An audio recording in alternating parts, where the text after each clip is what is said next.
প্রিয় ভাইয়েরা, আমরা এমনই একটি বাংলাদেশ চাই যেই দেশে চাঁদাবাজদের কোনো অস্তিত্ব থাকবে না, দখলদারদের অস্তিত্ব থাকবে না, কোর্ট কাছারি আদালত কোথাও ঘুষ চলবে না। বলবেন এত অল্প বেতনে তখন চলবে কেমনে মানুষগুলো?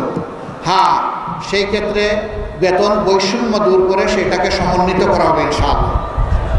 এখন তো বেতন দেই না বলে 100 গুণ বেশি নিয়ে যায়, তখন দ্বিগুণ বাড়িয়ে দিলে মানুষ শান্তির সাথে এই দেশে বসবাস করবে ইনশাআল্লাহ।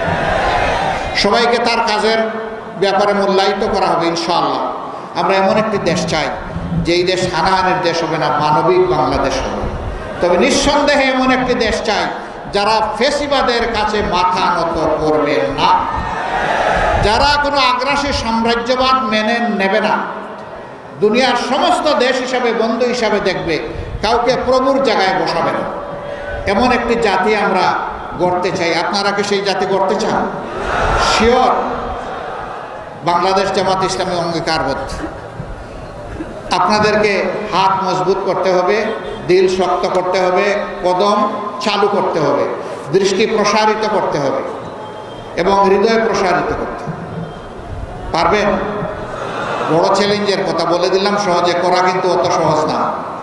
তবে ইনশাআল্লাহ আমাদেরকে পারতেই হবে। এই সংগঠনটি বাদ দেওয়ার কারে নিয়ে এই দেশের মানুষ স্বপ্ন দেখবে একটু বলেন তো? কারে নিয়ে স্বপ্ন দেখবে একটা দুর্নীতিমুক্ত দেশ হবে? কারে নিয়ে স্বপ্ন দেখবে একটা চাঁদাবাজ মুক্ত দেশ হবে? কারে নিয়ে স্বপ্ন দেখবে একটা দুঃশাসন মুক্ত দেশ হবে? আপনাদের দিকে মানুষ চেয়ে আছে। বন্ধুগণ, এগিয়ে আসতে হবে। আমরা এই কাজের জন্য তৈরি আছেন? তাইলে আরও কুরবানির জন্য তৈরি হন, আরও কুরবানির জন্য তৈরি হন। আপনাদের মাধ্যমে সমাজের মানুষের কাছে আমি 2-1টা জিনিস চাইব। নাম্বার 1, আমরা যদি দেশের জন্য জাতির জন্য কাজ করি, আমরা আপনাদের একটু ভালোবাসার কাঙ্গাল, আপনারা যেন আমাদেরকে একটু ভালোবাসা উপহার দেন। নাম্বার 2, ভালোবাসার সাথে আপনাদের জন্য একটু সমর্থন এবং সহযোগিতা পাই। নাম্বার 3, সমর্থন সহযোগিতার পাশাপাশি জাতীয় চ্যালেঞ্জ মোকাবিলায় আপনাদেরকে যেন আমরা আমাদের পাশে পাই। নাম্বার 4, এই জাতিকে বদলে দেওয়ার জন্য আপনাদের অন্তরে যেন আমাদের জন্য একটা জায়গা পায়। এই 4টা জিনিস যদি দেশবাসী আমাদেরকে উপহার দেন, আমরা দেশবাসীর কাছে চিরকৃতজ্ঞ থাকব। ক্ষমতায় যাওয়া আমাদের উদ্দেশ্য নয়, দেশে একটা সুশাসন কায়েম করা আমাদের মূলত উদ্দেশ্য। সম্মানিত ভাইয়েরা, বলছিলাম যে অনেক মানুষ শহীদ হয়েছে, যশোরেও শহীদ হয়েছে। যশোরের 4 জন সন্তান এই আন্দোলনের সময় এই মাটিতেই শহীদ হয়েছে। আমরা তাদের সকলের প্রতি কৃতজ্ঞতা জানাই।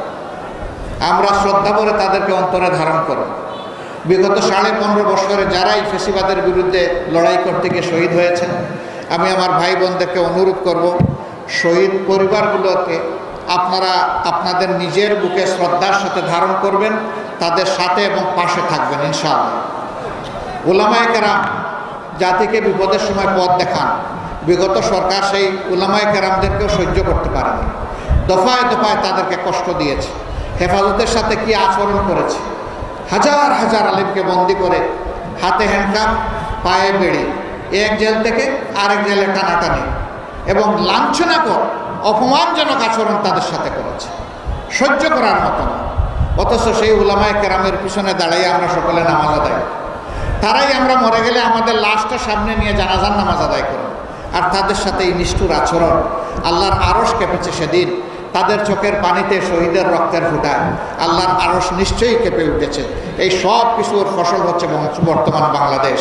এটি একটি অপূর্ব সুযোগ। আল্লাহ তাআলা দুয়ার খুলে দিয়েছেন বাংলাদেশকে তার সঠিক রাস্তায় উঠিয়ে দেওয়ার।